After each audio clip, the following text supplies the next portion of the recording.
ሰላም እንደምን ቆያችሁ ውድ የአንከር ዜና ቤተሰቦች። ሰላም ፍቅር ጤና ባላችሁበት ድረስ ያለን የሰዓቱን ዜና ይዘን ቀርበናል። ዛሬ የተሰማው ዜና ብዙዎችን አስደንግጧል።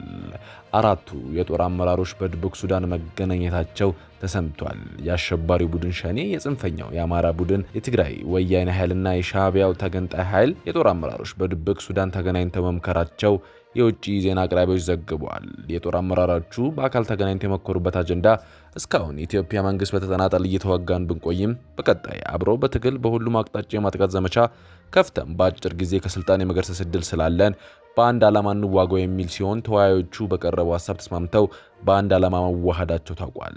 በዚህ ስምምነታቸው ወቅት ኤርትራ ለዚህ ጦርነት የሚውል የጦር መሳሪያና ሎጂስቲክስ ከግብጽ ተቀብላ እንደምታቀርብና የኤርትራ ወዳጅ የሱዳን ጦር ጀነራል አልቡርሃን የጦር ጀቶች እንደሚያቀርቡላቸው ቃል ገብተውላቸዋል። ይህ ዛሬ ጠዋት የተሰማው አስደንጋጭ ዜና ብዙዎችን አስደንግጧል። የእነዚህ አራት ቡድኖች ተወያይተው በድብቅ ሱዳን መገናኘታቸው እውነትስ ነው ወይ ብሎ ብዙዎች ግራ ተጋብተዋል። የአሸባሪው ቡድኖች አራቱ መሰባሰባቸው የኢትዮጵያ መንግስትን ያስደነገጠ ሆኗል። ከኢትዮጵያ ጋር ድርድር ያከተመ ነገር ነው ሲሉ የግብጽ ውጭ ጉዳይ ሚኒስትር ተናግረዋል። የግብጽ ውጭ ጉዳይ ሚኒስትር በድር አላቲ በሰጡት መግለጫ የህዳሴ ግድብ ጉዳይ ወሳኝ ሁኔታ ላይ መድረሱን አስታውቋል። ሚኒስትሩ አልናሃር ከተሰኘ ቴሌቪዥን ጣቢያ ጋር ባደረጉት ቃለ ምልልስ ከ13 ዓመት ፍሬ አልባ ንግግር በኋላ ከኢትዮጵያ ጋር የነበረን ድርድር አክትሟል ያሉ ሲሆን እነዚህ 13 ዓመታት ግብጽ በቅን ልቦና ድርድሩ ላይ ስትከፈል መቆየቷንና ኢትዮጵያ ግን ይህን አጋጣሚ በመጠቀም ስህተት መፈጸሟን ተናግረዋል። አብዱላቲ ጨምረውም ከዚህ በኋላ በየትኛውም የግብጽ መንግስታዊ ተቋም አማካኝነት የሚደረገው የድርድር በር መዘጋቱ መታወጁን ገልጸዋል። አሁን የካይሮ መንግስት ግድቡ በግብጽ የውሃ ደህንነት ሊያደርስ የሚችለውን ጉዳት በቅርበት ይከታተል እንደሆነ አስረድተዋል። ሚኒስትሩ በንግግራቸው ግብጽ ዓለም አቀፍ ሕግን በተባበሩት መንግስታት ድርጅት ቻርተር መሰረት የውሃ ጥቅሟን ለማስጠበቅ ሙሉ ለሙሉ መብት እንዳላት ጠቅሰው ዓለም አቀፍ የማህበረሰቡን ጨምሮ ይህ ግብጽን ህጋዊ መሰረት እንዲገነዘቡ መደረጉም አስታውቋል። በዚህ ጉዳይ ከሱዳን ጋር ያለው ቅንጅት በተመለከተ የጠየቁት ሚኒስትሩ በካይሮና በካርቱም መካከል የአቋም መለሳለስ መኖሩን አስረድተዋል። በታጣቂዎች የሚገደሉት በመንግስት ጸጥታ ኃይሎች ደግሞ ታፍሰው የሚታሰሩበት አሳሳቢው የአማራ ክልል ጤና ባለሙያዎች ጉዳይ እያነጋገረ ነው። የአማራ ክልል ጤና ባለሙያዎች ማህበር ጸሐፊ አቶ ተስፋ መኮንን በክልሉ ላሉ ጤና ባለሙያዎች በሙሉ በመንግስት በታጣቂዎች እየደረሰ ያለው ግድያ፣ እስር አስመልክተው ሰፋ ያለ ማብራሪያ ለቲክቫ ኢትዮጵያ ሰጥተዋል። እኛም ለእናንተ ይህንን ጥንቅር በልዩ መልኩ አዘጋጅተናል። በኋላ እንመለስበታለን። የተወደዳችሁ የአንከር ዜና ቤተሰቦች መረጃውን እየሰማችሁ አብራችሁን ስላላችሁ እናመሰግናለን። መረጃውን እየሰማችሁ ባላችሁበት ሁኔታ ላይክ፣ ሼር ማድረጋችሁ እንዳረሱ። ለቻናላችንም እንግዳ ከሆናችሁ ሰብስክራይብ አድርጋችሁ ከአንከር ዜና እንድትወዳጁ ገብዘናል። አሁን በዝርዝር ወደ ያዝናቸው መረጃዎች እናልፋለን። አራቱ የጦር መኮንኖች በድብቅ ሱዳን መገናኘታቸው ተሰምቷል። የኦነግ ሸኔ ፋኖ የትግራይ ወያኔ ኃይልና የሻዕቢያ ተገንጣይ ኃይል የጦር አመራሮች በድብቅ ሱዳን ተገናኝተው መምከራቸው የውጭ የዜና አቅራቢ ዘግቧል። የጦር አመራሮቹ በአካል ተገናኝተው የመከሩበት አጀንዳ እስካሁን የኢትዮጵያ መንግስት በተናጠል እየተዋጋን ብንቆይም በቀጣይ አብሮ በትግልና በሁሉም አቅጣጫዎች የማጥቃት ዘመቻ ከፍተን በአጭር ቀን ከስልጣን የመገርሰስ ዕድል ስላለን ለአንድ ዓላማ እንዋጋው በሚል ሲሆን ተወያዮቹ በቀረበው ሀሳብ ተስማምተው በአንድ ዓላማ መዋሃዳቸው ታውቋል። በዚህ ስምምነታቸው ወቅት ኤርትራ ለዚህ ጦርነት የሚውል የጦር መሳሪያና ሎጂስቲክስ ከግብጽ ተቀብላ እንደምታቀርብና የኤርትራ ወዳጅ የሱዳን ጦር ጀነራል አልቡርሃን የጦር ጀቶች እንደሚያቀርቡላቸው ቃል ገብተውላቸዋል። በዚህ አጀንዳቸው መሳካት የኤርትራ ፕሬዝዳንት የኢትዮጵያ ሕዝብ በዕድሜ ዘመን ጠላት የግብጽ አጀንዳ አራማጅና አስፈጻሚ ኢሳያስ አፈወርቅ በጀት መድቦ በሱዳን የጦር መሪ ጀነራል አልቡርሃን ጋር በመምከር የሚገናኙበት ስፍራ አዘጋጅተው እንዳገኘናቸው እነዚህ የጦር መረጃዎች ተናግረዋል። በውይይቱ ወቅት የደርግ መንግስት አወዳደቅ እንደምሳሌ በማንሳት ደርግ ያን ያህል ሰራዊትና የጦር መሳሪያ ያለው የአፍሪካ ደረጃ የሚፈራ ጦር የገነባ ስርዓት የተገረዘዘው በዚህ አይነት የውጊያ ጥምረት ውህደት እንደሆነ እንደ ማሳያ ወስደው የደርግን አወዳደቅ በወቅቱ የህወሓትና የሻዕቢያ ለማጽናት ውህደት የውጊያው አንድነት እንደሆነ የብልጽግናን መንግስት ለመጣል ሞራል ስንቅ እንደሚሆናቸው አንስተው ሊስማሙ ችለዋል።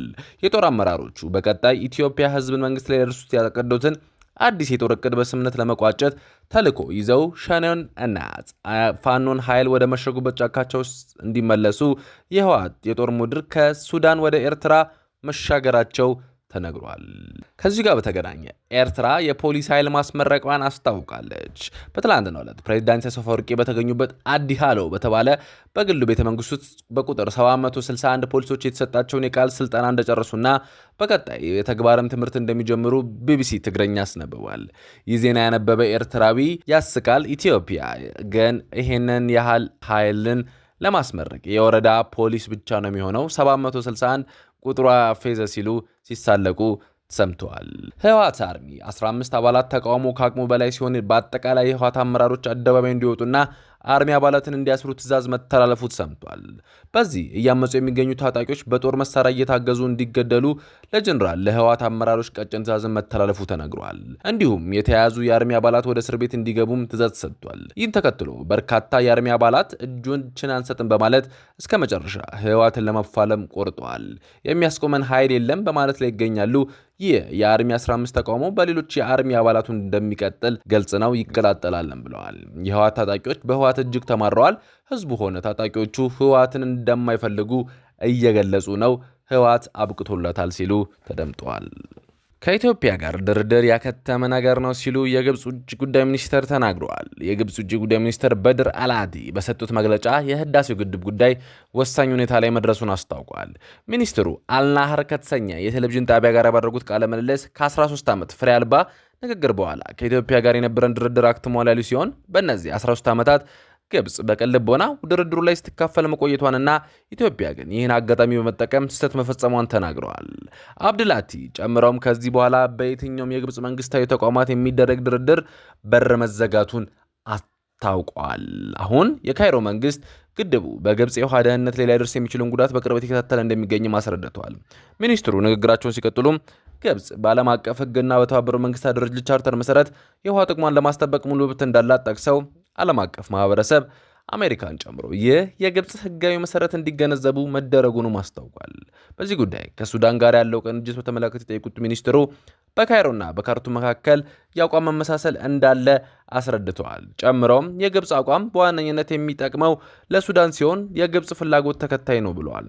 ከዚህ ቀደም ባለው ልምድ ኢትዮጵያ በተናጠል እርምጃ በመወሰዷና ካለ ትብብር ከግድቡ ላይ ውሃ በመልቀቋ በመጀመሪያ ጎርፍ ያጋጠመው በሱዳን መሆኑን ግብጽ የደረሰው ቀጥሎ መሆኑን ለዚህ አባላቸውም ማሳያ አድርገው ገልጸዋል። በሌላ ዜና የጠቅላይ ሚኒስትሩ የአፍሪካ ቀንድ ጉዳዮች አማካሪ አቶ ጌታቸው ረዳ በለንደን ከአልጀዚራ ጋር የእንግሊዝኛ ክፍል አዘጋጅ የሆነው ጋዜጠኛ መህዲ ሐሰን ጋር ቆይታ ያደረጉ ሲሆን በኢትዮጵያና በኤርትራ መካከል ጦርነት አይኖርም፣ ምክንያቱም ሁለቱም ወገኖች ጦርነት ምን እንደሆነ ጠንቅቀው ያውቃሉ ሲል ተደምጧል።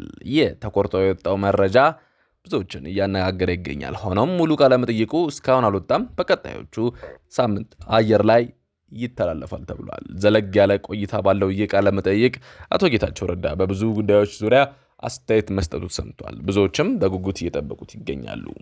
የተወደዳችሁ ተመልካቾቻችን ለሰዓቱ የያዝናቸው ዜናዎች እኚህን ይመስላሉ። የዩቲዩብ ገጻችንን ሼር፣ ሰብስክራይብ፣ ላይክ በማድረግ አጋርነታችሁን አሳዩን። ሰናይ ጊዜ